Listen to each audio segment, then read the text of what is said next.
फिर से एक बार आपको मिलने का अवसर मिला। कल आपके विदेश मंत्री भारत में थे तो काफी विस्तार से कई विषयों पर उनकी भी चर्चाएं हुई हैं।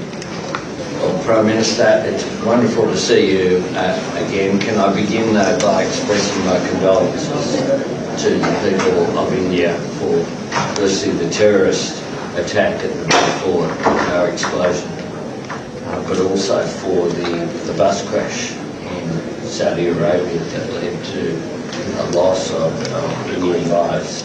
But we have much to discuss, and our relationship is very strong, never stronger in my view.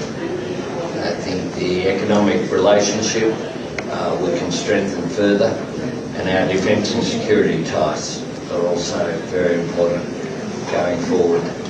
And I look forward to our discussion today. I know our foreign ministers have had a very successful meeting, and I of course saw your minister in Malaysia just a short time ago, and the relationship between us as well. I think the large Indian diaspora in Australia just means those ties are so strong.